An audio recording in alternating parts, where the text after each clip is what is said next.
Universidade Federal do Paraná, segunda fase. Preste atenção, você que ficou aí. Vamos para mais dicas. Nós já demos na nossa primeira dica, falamos de texto argumentativo, texto opinativo e resumo. Agora, o que mais a universidade pode pedir? Aqui é o que a gente chama normalmente de Kinder Ovo. Quer dizer, uma surpresa. Ninguém sabe o que a Federal pode pedir. 3 são aqueles que eu passei na primeira dica para você. Agora, 2, o que pode ser. Eu acredito que muito provavelmente venha análise de tirinha. Todo santo ano vem uma análise de tirinha, uma análise de fotografia, que na verdade não é nada mais, nada menos que um comentário. Então, como é que eles pedem? Eles vão colocar lá para você uma tirinha do Bennett, do Angeli, do Laerte, sei lá quem, e você vai ter que escrever por que aquela tirinha está falando exatamente aquilo. Então você tem que tomar muito cuidado, presta atenção no que eu estou falando. Primeiro, citar a fonte. Então vamos lá. Bennett, na tirinha publicada na Gazeta do Povo no dia tal, porque isso está escrito ali, você tem essa referência, você vai usar. Quis dizer o quê? Qual é o teor? Então, como a gente faz uma boa análise de tirinha? Primeiro, buscando o assunto.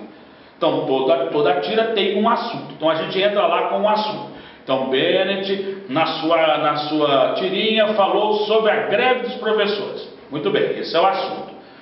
Aí a gente vai colocar que ferramentas ele utiliza para isso. Então, lembra bem, são aquelas figurinhas de linguagem muito comuns, né? Então, por exemplo, as figuras de linguagem muito utilizadas.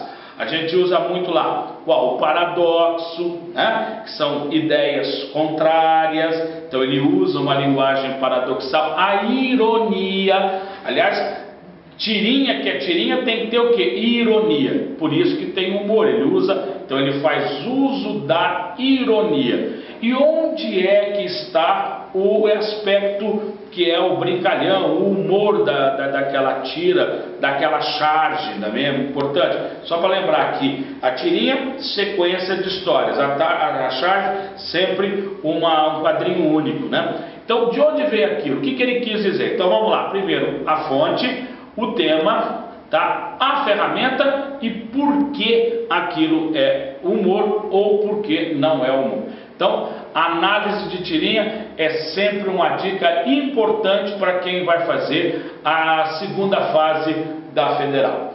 Bom, o que mais? Bom, aí nós temos uma série de outros itens, de outros gêneros comuns, né? Por exemplo, o texto de continuidade. O que é um texto de continuidade? O sujeito escreve lá um texto, pega um texto e ele coloca três pontinhos, que são aqueles elementos para você dar continuidade ao texto. Então aí você vai ler, vai entender, vai sacar o que é. Aí você vai ter que reconhecer o gênero, vai reconhecer se é um processo narrativo, se é um processo dissertativo, qual é o nível de linguagem que se estabelece. E vai, depois dessas reticências, dar continuidade. Você nunca começa por reticência, né? Porque já tem 3 pontinhos ali, é para você continuar. Mas você vai continuar da última palavra.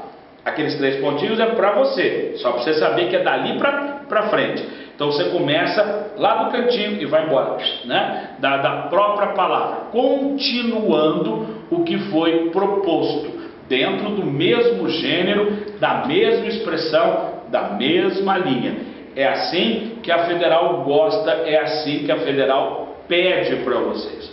Outra dica interessante são os relatos. Então agora a gente entra também na parte da narrativa.